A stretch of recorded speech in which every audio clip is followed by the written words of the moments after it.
شیب ابی طالب میں 3 سال کے لیے محصور کر دیا جاتا ہے۔ وہاں سے آپ نکلتے ہیں، آپ کے شفیق چچا، آپ کی رفیقہ حیات غم خار ام المومنین سیدہ خدیجہ الکبریٰ، ان دونوں کا انتقال ہو جاتا ہے۔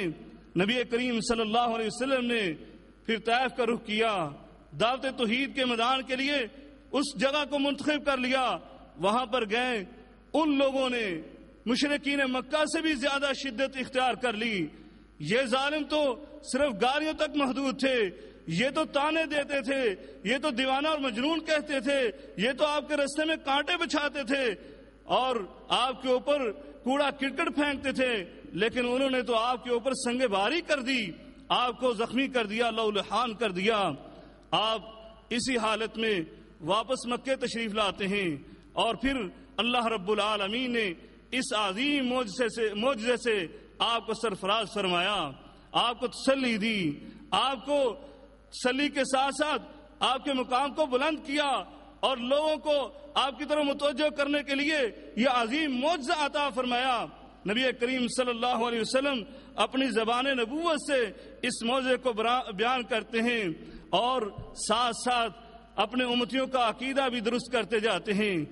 نبی کریم صلی اللہ علیہ وسلم نے جب صحابہ کے سامنے اس واقعے کو بیان کیا تو آپ فرماتے ہیں میں اپنے گھر میں تھا، ایک روایت میں آتا ہے ام ہانی کے گھر میں تھے، آپ نے اس کو اپنا گھر اس لیے کہا کہ آپ وہاں پر رہائش پذیر تھے۔ آپ فرماتے ہیں رات کا وقت تھا، انا بین النائم والیقظان اتانی الملک، قربان ہو جائیں نبی کریم صلی اللہ علیہ وسلم کی فصاحت و بلاغت پر۔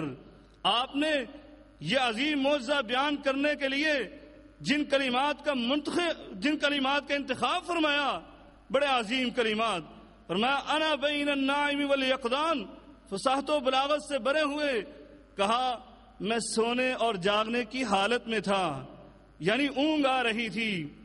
یہ ثابت کیا جا رہا ہے، اپنی امت کے لوگوں کو یہ سمجھایا جا رہا ہے یہ معجزہ بڑا عظیم ہے، کوئی کسی غلط فہمی کا شکار نہ ہو جائے کہ اتنا بڑا معجزہ، یہ اتنا بڑا کارنامہ کوئی انسان وہ بھی سر انجام دے سکتا ہے، وہ بھی اس مقام اور فضیلت کو پہنچ سکتا ہے۔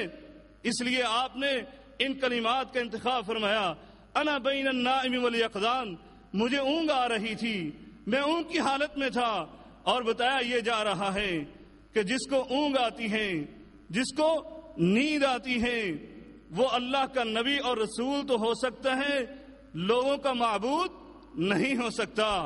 وہ ساجد ہو سکتا ہے، مسجود نہیں ہو سکتا۔ وہ احمد ہو سکتا ہے لیکن احد نہیں ہو سکتا۔ وہ مصطفیٰ تو ہو سکتا ہے مگر الہ نہیں ہو سکتا۔ وہ رحمت للعالمین تو ہو سکتا ہے اور رب العالمین نہیں ہو سکتا۔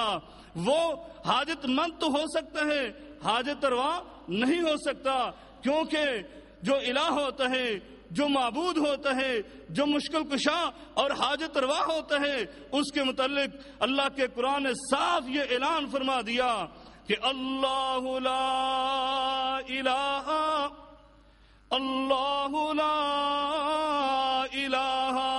الا ہو الحی القیوم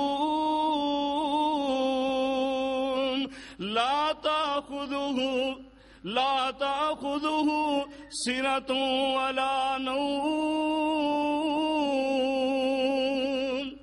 جو لوگوں کا حاجت روا، مشکل کشا، رازق، داتا، مالک، الہ، معبود، مسجود، مطلوب، مقصود ہوتا ہے، اس کو نیند آنا تو درکنار، اس کو تو اونگ بھی نہیں آتی۔ نبی کریم صلی اللہ علیہ وسلم نے فرمایا کہ میں اس حالت میں تھا کہ اتانی الملک، میرے پاس فرشتہ آیا، یعنی جبرائیل علیہ السلام آئے، مجھے اٹھایا گیا اور حتیم میں حرم میں لے کر آئے، وہاں پر میرا سینہ چاک کیا گیا اور زمزم کے ساتھ میرے دل کو دھویا گیا، اور پھر ایک سونے کی تشتری لائی گئی جو ایمان و حکمت سے بھری ہوئی تھی، وہ میرے دل میں، میرے سینے میں ڈال دی گئی، اور اس کے بعد آقا علیہ السلام فرماتے ہیں اوتی بدابہ ابيض يقال له براق فوق الحمار ودون البغل يقع خطوه عند اقصى طرفه فحملت عليه. کہا کہ پھر ایک جانور لایا گیا جس کا نام براق تھا. وہ گدھے سے بڑا اور خچر سے چھوٹا، یعنی دونوں کے مابین تھا. وَيَقَعُ خَطْوَهُ عِنْدَ أَقْصَى طَرْفِهِ، اور وہ جب چلنے لگا تو اس کی رفتار اتنی تیز تھی کہ وہ ایک قدم اٹھاتا تو تا حد نگاہ اس کے قدم جاتا. میں اس پر سوار ہوا، اور جامع ترمذی کی روایت ہے، نبی کریم صلی اللہ علیہ وسلم نے فرمایا جب میں سوار ہونے لگا تو اس نے شوخی کی، بدکنے لگا، حرکت کرنے لگا. جبرائیل نے اس کو کہا تمہیں معلوم نہیں ہے تم پر کون سوار ہونے لگا؟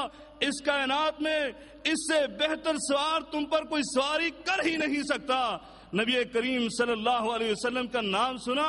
روایت کے الفاظ ہیں، اس حدیث کے الفاظ ہیں کہ اس براق کے پسینے چھوٹ گئے. قربان ہو جائیں وہ جانور جو نبی کریم صلی اللہ علیہ وسلم کا نام سنتا ہے اس کے پسینے چھوٹ جاتے ہیں.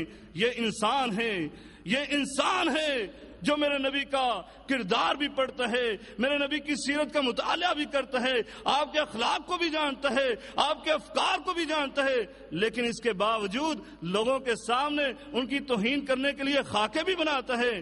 یہ تو غیروں کا کام ہے، غیروں کی کیا بات کرنی. میں تو اپنوں کے رونا روتا ہوں کہ اپنے جب ان کے سامنے نبی کریم صلی اللہ علیہ وسلم کا نام لیا جاتا ہے، آپ کا فرمان سنایا جاتا ہے، تو وہ بڑے ڈھیٹ پن انداز میں کہتے جی دنیا میں بھی تو رہنا ہے، دنیا کے ساتھ بھی تو چلنا ہے. 1400 سال پہلے کی بات کرتے ہیں آپ، اس رسول کی بات کرتے ہیں، ٹھیک ہے، لیکن یہ 1400 سال پہلے کا دین ہے، آج دنیا کے ساتھ چلنا ہے ہم نے. ان کو شرم نہیں آتی. لیکن وہ براق، وہ جانور، میرے آقا علیہ الصلوۃ والسلام کا نام